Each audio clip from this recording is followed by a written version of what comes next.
Hello everybody, I'm Alessandro Roscio, blackandredonline.com. I'm right here in London, just a little before the big event starts, with Josh Bailey, Davey Asprey, Davey Asprey's fiance, and not only Daniel Skyver. Come on, Davey, say hello. Hello. Hello. What's that sound? It sounds like Green State. You guys ready? Yeah. I know. But before we're gonna do that, we're just gonna ask them a few questions in order to get to know them better, and why not see their musical growth.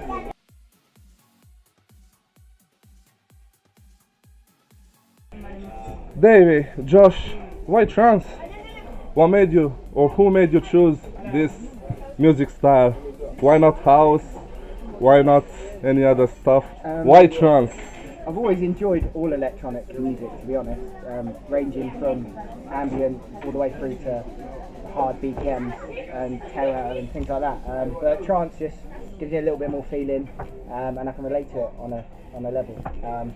And moments in life that you can turn to, has always been a trance track to sort of go side by side with it. So I've just followed the path, really. Nice.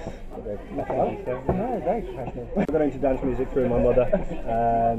Always been into electronic sort of music, ranging from new wave, acid house, and it just sort of progressed from a very early age. I didn't even know it was called trance music when I started listening to it.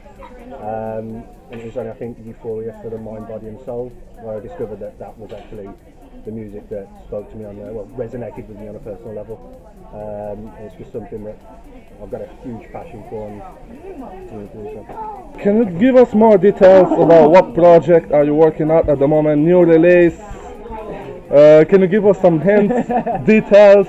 So I've got a couple of projects that I'm working on. At the moment, I've got a collab with a Dutch producer who's up and coming.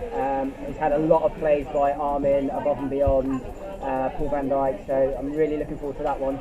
And I've also just yesterday started a collab with 3 other people, so it's going to be a 4-way project. 2 over in America, 1 in Holland, and myself in the UK. So keeping a little bit tight-lipped on that one, but there's been quite a lot done in 24 hours, so we're working pretty fast on that project. But yeah, some personal stuff coming up. I've got a deeper side of music coming out, as well as another alias with my friend Dean, Kill It. So yeah, there's plenty of happening in the camp. When's this going to go out?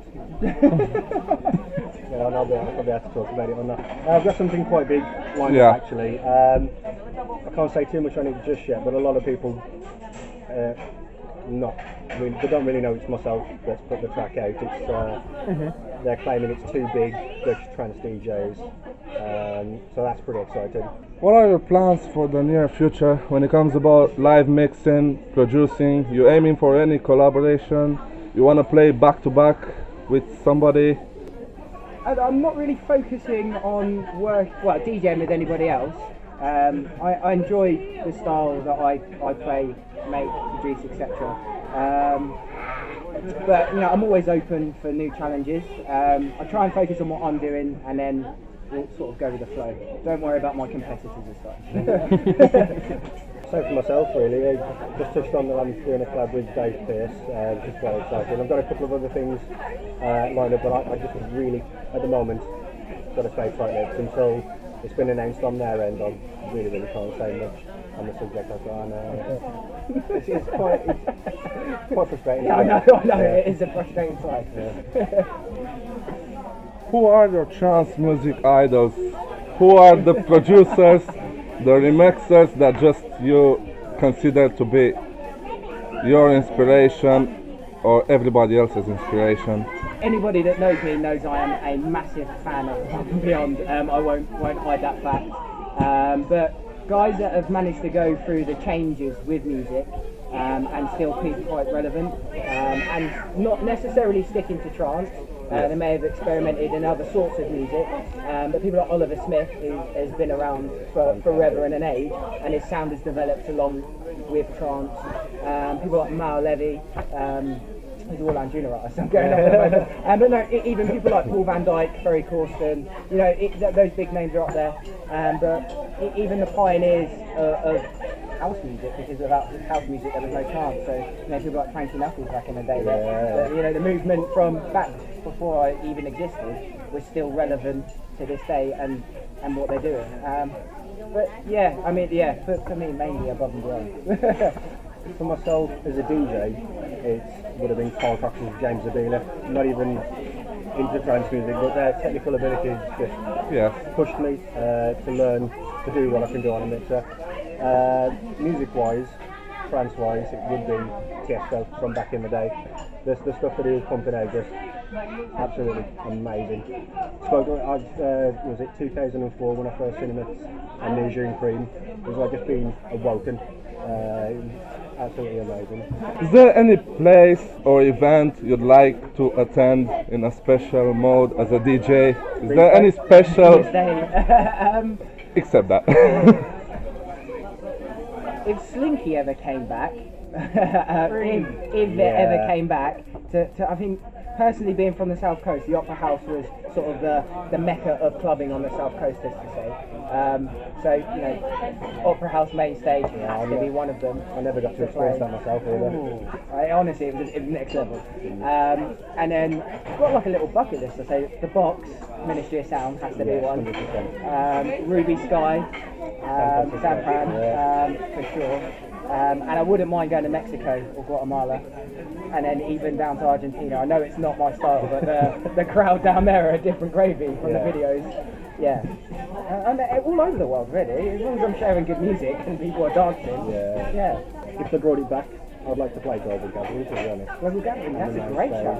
Yeah, was it Fatboy Slim a couple of years back when he played, and it was just, the atmosphere was unreal. Outside in the sun, absolutely beautiful. Well, Creamfields isn't bad either though, that's a good shout. That's been there for 20 odd years, isn't it? So yeah, but I'm a Midlands boy. Someone's got me. Speaking of which, you both are about to play at Dream State. How do you feel about it? I'm not going to lie, I'm nervous. Every time I go to Brixton Academy, the foyer is normally rocking, just due to the nature of how everyone comes in and sort of mills around that area. So I've put a lot of work into this. Got 2 new mashups for tonight. Unrelentless set planning. I've even was on my laptop on the way up here in the car making the final changes. So a little bit nervous, excited, all mixed into one. Yeah, I always get nervous before any gig, big or small, no matter what. Done quite a few edits for this gig as well, which is something I don't usually do. I just usually like to let the song play out. But because of the set time that I've got, I'm going to try and go pretty relentless. I suppose I'm following Mr. Sky there. So I'll pull something out of the bag. Everyone waving, camera can't see. Will you stick to your style, progressive, uplifting, or you plan to make new styles like tech, psytrance in the future? Are you tempted to change your style, maybe? I've never stuck to progressive. The first track I ever done was, it sounded terrible, but that was 134, and that was more almost on the uplifting side of things. I mean, I've got stuff on YouTube and now on various sites that under a completely different alias. So there's ambient stuff. I write music for my friend who is a masseuse, so that's real deep, spacey whale noises. So I mean, you're always learning, and I always want to try something different. And I think anybody that sort of sticks to themselves in one genre or one particular style within a genre, you can learn so much from something else, and I'm always up for learning something. Exactly what Josh said. I'm not trying to pigeonhole myself. I've got stuff ranging from the low 130s right up to the 140s. I've even got some techno stuff on the go at the minute, but I'm steering well clear of psytrance. I think everybody's jumping on that bandwagon at the moment. As well as it's progressive side, isn't it? It's a lot different from the psytrance that I knew and sort of first heard of psytrance, like playing in India. And that was completely different to what's being pumped out now. But yeah, we'll see what the change is. I think tech's going to be the next thing that. I've got a couple of tech tracks in the pipe. I've got 2 I'm playing tonight. So. Mine. Any personal regrets when it comes about your own career, or let's just say not quite regrets, personal frustration, something that you've been missing in the meantime and you wish you didn't? We both have children, so finding the balance between family, work, DJing, producing is a very, very difficult thing. There's been times where I've sat at home, everybody's having a meal, and I'm on Logic on the middle of a Sunday roast dinner, and people don't quite get it. People don't quite understand it, but for me, I've got to be in my bonnet, I have to finish it. It's as simple as that. I mean, there's been times where I've locked myself away and alienated myself and not come out because I've been so obsessed with trying to do something. And that's even from the beginning, sometimes. But trying to find out, you still have to do normal things. You still have to go out with your friends. You know, you still have to go for meals, make time for family. Otherwise, you'll be a loner in 10 years' time. For myself, it would have been not learning to produce sooner. I was riding a wave from around 2008 when I was playing 20 plus gigs a month, travelling up and down the UK as well as around Europe. And I just sort of hit a plateau where all the producers started overtaking, and I just sort of stuck to my guns thinking, no, I'll be able to, just on my technical ability alone as a DJ, I'll be able to play through. Wasn't the case, booking started to drop, so I just started putting my head into Fruity Loops and Logic and just starting to find my way back up now, really. Now, last but not least, some big DJs keep talking about the comeback of trance. What do you think about it? No. Are you happy with the evolution of trance music in the last few years in order to have an argument against that? Do you feel the new producers need to follow the old style, or they should stick with the new style that's already been introduced to the trance music? Really watch my tongue and what I say. For me personally, Dullest topic in the world. it is one of those. It's gone anywhere. As Mr. Scriber says, trance has always been there. For me personally, and other artists have tried and experimented different things, and that's completely fine. They're more than welcome to do that. It comes in waves with pop music. R&B becomes popular at some point, then grime becomes popular. You get waves in music, it happens. To say it disappeared or it's making a comeback, for me it's never gone, so I can't say it's disappeared. But I still tune into the same radio podcast that I have for the last 10 years. So it's not gone anywhere, and it's going to still stick around as long as people are making music.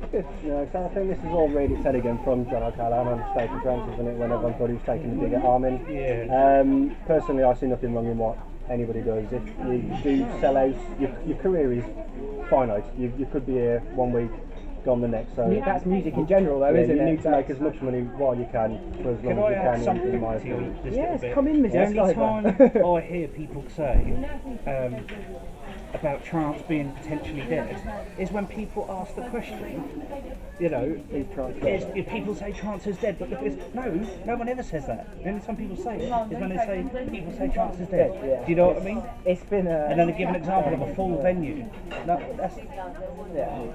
No one's ever said it. Apart from those people. It's Do you know what I mean? It doesn't make much sense. It has its ups and downs with life as well, because life's become more difficult for everybody. Things have become more expensive. It is an expensive night out to go out. It doesn't mean that people don't like the music. Unfortunately, there were weekly events, weren't there, up and down the country. That was a thing. There were big brands. There were lots of big brands. We can probably name a handful of brands that have stopped within the last 5 years. There's no gate. Is Gate Crash still going? Or did that stop for a while?